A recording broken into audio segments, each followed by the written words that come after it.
Message from General Pepper. Priority 1.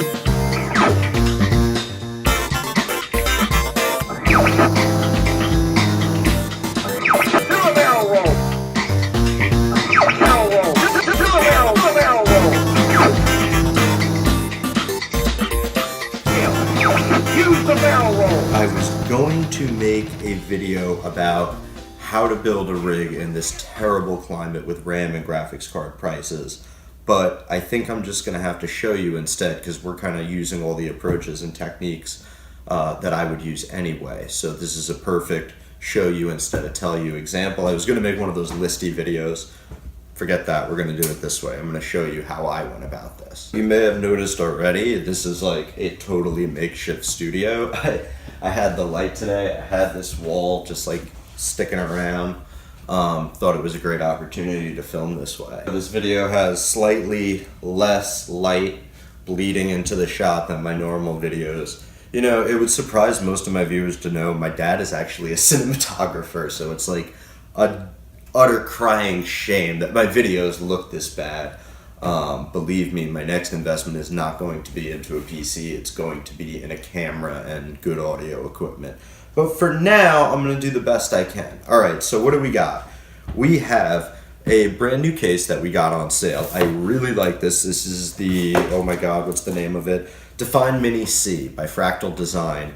And honestly, I want to spend a good portion of the video going on about this, so I think I'm going to do a second video just on this case, because I might have found the perfect case. And that will get me into some of my part choices in this climate. So right now, PCs are ungodly expensive solely because of two reasons. Graphics cards are hard to find and extremely overpriced, and RAM is easy to find, but still the prices are extremely hiked. Has to do with Samsung, has to do with crypto mining. That's a whole other topic we could get into. But what I want to give you is some tips to build your own system and save money elsewhere, so if you get caught having to pay high prices for RAM and GPU, you're going to be okay, because hopefully I can save you maybe $100 elsewhere. Okay, so here's what we did. Hand-me-downs, hand-me-downs, hand-me-downs. This is how you do it. You find friends who are PC enthusiasts, or if you don't have any friends who are into PCs at all, find some used PCs lying around, find things people are throwing out. Now, things like processors and graphics cards are probably going to be too old for you if you're trying to build a modern PC, and the reason the computer's lying around is probably because it's too slow in the first place. But this brings us to an interesting point, that power supplies don't really go out of date the same way chipsets do. Power is power. If it's a good power supply, it's going to last a long time, and that's kind of that. You know, a power supply might even have something as long as a 10-year lifespan. Even say, you know, it's less than that. Say it's a 6-year lifespan, and it's a 3-year-old computer that's not being used. You're still going to get some life out of this, and when it dies, you can replace it no problem, and it's a much smaller hit to your wallet to just have to buy that power supply and get it free to begin with. So, this one's a little rattly. I think we're going to test it. That might just be the fan, hopefully. But if all goes well, we're going to save my buddy, you know, $50 or so on a power supply. This is a 500 watt. So for the CPU and graphics card we're choosing, this is perfect. Okay, so that's hand-me-down number 1, you know, scour. Hand-me-down number 2, which I don't actually have here right now, we're going to go with a new one for him. But hand-me-down number 2 you can get is for your excess storage. You can find old hard drives that still have life in them and just throw your game library on that, and just have to buy a new small SSD for your OS, which I always recommend.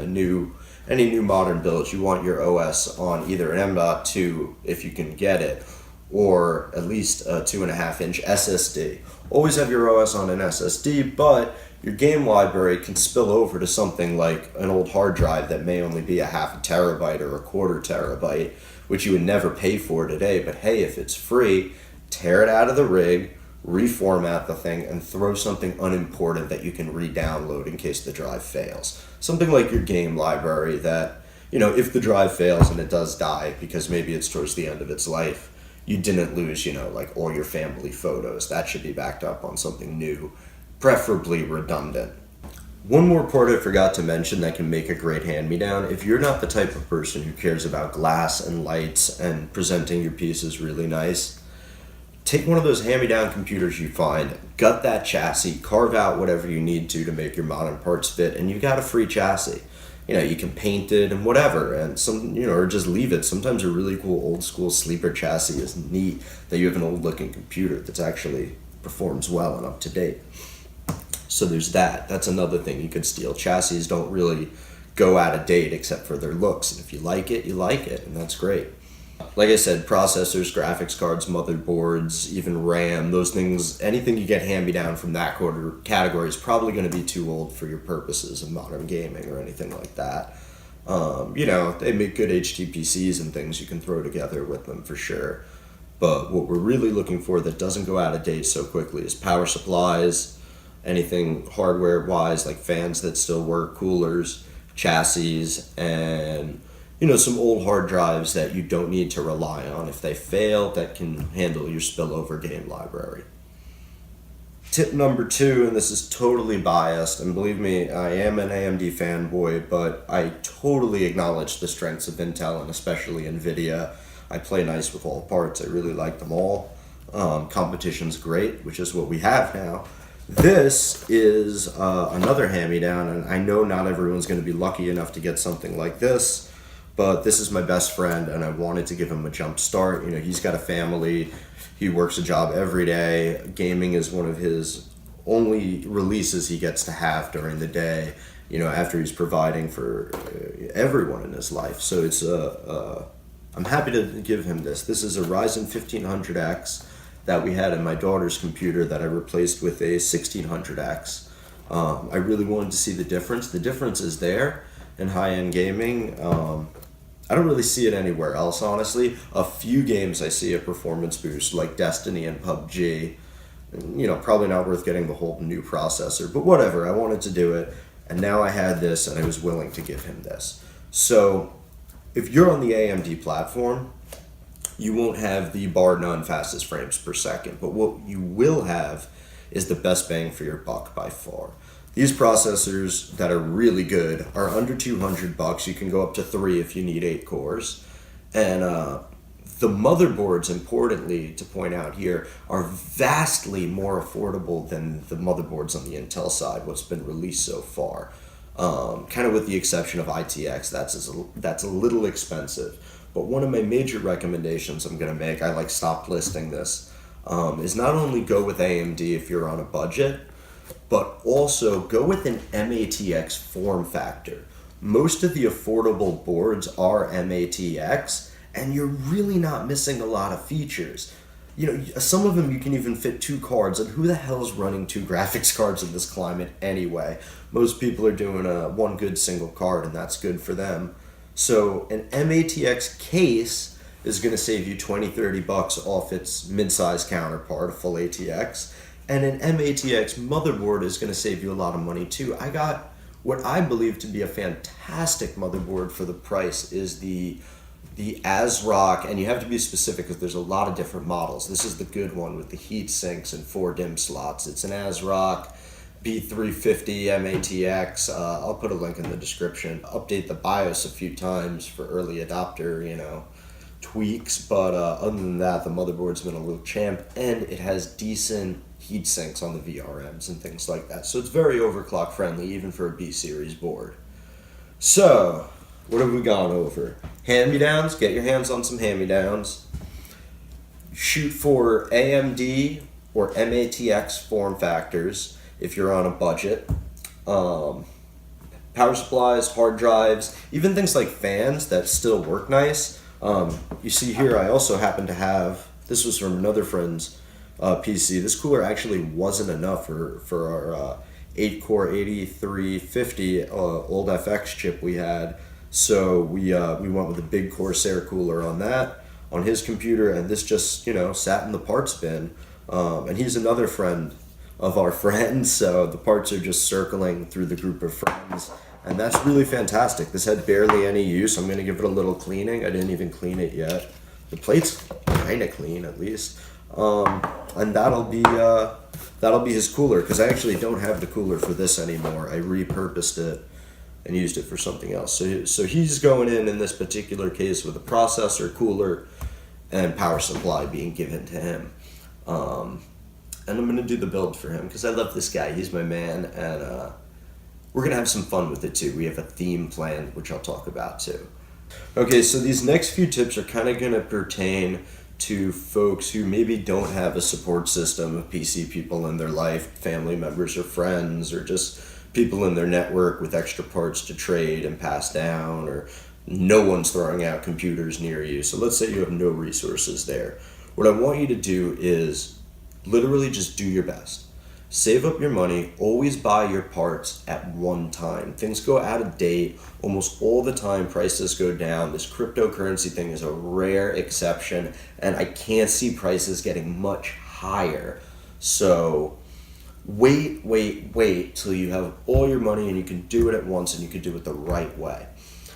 And what you're going to do is you're going to want to go on a site like PC Part Picker or Newegg or Micro Center or wherever and put your entire build together. Put together everything you need that you know you're going to need to get it up and running the day everything comes. The main reason for that is because if a part's not working and you waited 30 days after you bought it, and then you bought the rest of the system and now you're only testing it and you find out, you're going to be in more trouble. You can't return it to the store outright and just get a new one at that point. The other reason is prices may have fallen by then. Or parts may have gotten, there may be some breakthrough and a lot of new things come out and prices come down again for that reason. Whatever the case may be, save your pennies, set a number, set a goal, and then I would also, just to be fair and smart, add 10% to that. If you're budgeting $1,000 for a PC, save $11. Because the day you build it, you never know what you forgot, or I forgot I have to pay for an OS if I want a legit copy, or I forgot this case comes with no fans, I have to buy some fans, or man, this thing looks cool, I wish I had some money for some lights or some cables. So save that extra 10%. If you're going, do it right. If you're building your own, you already care to some degree. So I'm not saying it has to look pretty, but it should definitely function and not break down on you. Save that extra 10% for little things you might have forgotten.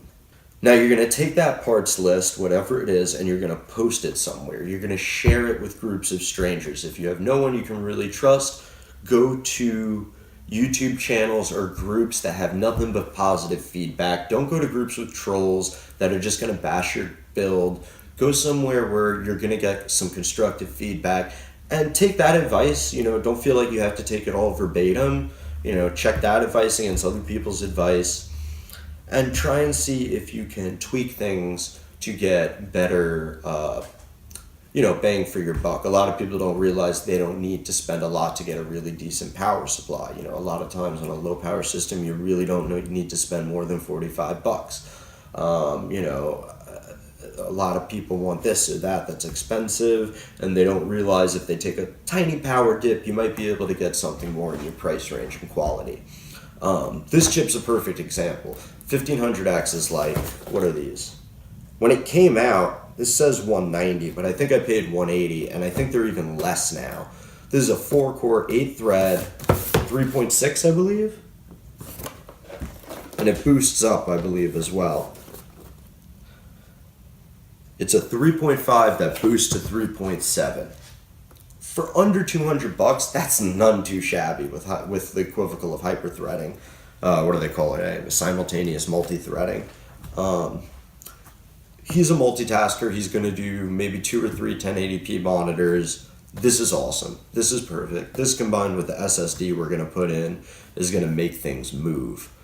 And you don't, unless you're like a speed demon and you have to have the absolute best, this will probably suffice for you. If you need more cores, go Ryzen 7. If you need more just pure per clock speed, the Intel i7 is still the king. Still the king of per clock performance right now for gaming and things like that, single core. What was my last bit of advice? Pull the fucking trigger. If you've done your homework, pardon my French, but if you've done your homework and you followed these steps, and I don't want you, you got to follow other YouTubers too. I'm trying to mention things that haven't been mentioned 100 times. There's other things you should absolutely do as well.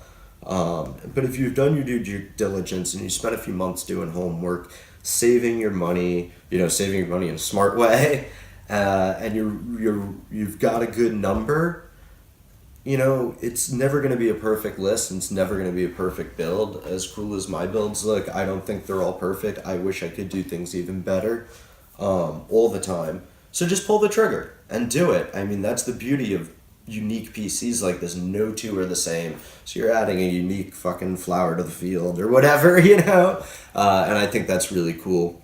And if it doesn't work, that's your motivation to make the next one work better, or find some way to improve the one you have and work at it and make it a living thing where, you have a relationship with the beast in a way, and you get it right where you need it eventually. So these have been my kind of alternative tips for finding parts and trying to piece together a PC. Not actually building a PC. We didn't talk about the building process at all here. This is just about finding and selecting your parts. One thing I didn't mention is I didn't really mention what to do about graphics card pricing. The only technique I know of is the Micro Center build your own discount, which we are going to try and negotiate. We're basically going to buy everything else we need for the computer at Micro Center, which is about $400 or $500. And then on top of that, ask them for a graphics card and a more reasonable price towards the MSRP. I will definitely get back to you and let you know if this technique worked. I would love to see Micro Center come through and provide that for gamers. I feel like I gave them a little bit of a bad rap in my last video, and I really love the place. I think despite some frustrations people may have, you can walk in and buy water cooling. You can buy EK parts. The whole back of the store is build your own PC, and where else can you do that well? It's phenomenal, and it's great that they're able to stay in business by offering very heavy discounts to people who actually walk into the store. So regarding graphics cards, if you could call up your Micro Center, see if any of the managers know about this build your own discount program. You'd like to buy a whole system and you need a better price on the graphics card, see if that works. If that doesn't work, hopefully you can shave off, $50 to $150 in spare parts and savings that you can then just bite the bullet and pay a crappy price for a graphics card knowing you save money elsewhere. Then it doesn't feel so bad. Then you're paying about what you would anyway. And down the road when the parts break, hopefully prices will be better if, the older parts break. Not a big deal because you know how to build a PC now, right? Okay, cool. So anyway, I hope this video was helpful to at least one person. Really, if I save one person $1 or make their day just a little bit easier or clearer, I'm happy with that. This is Ollie Man with PollyTech signing out. We appreciate you checking out our channel and liking and subscribing, or even disliking, or sharing, or flaming, or commenting, or loving, or hating. It all helps us. We would love the feedback. I keep saying we. Pat will show up eventually. It's really just me right now. That's a night owl. I'm a morning guy. That's our problem. Anyway, PollyTech, peace out.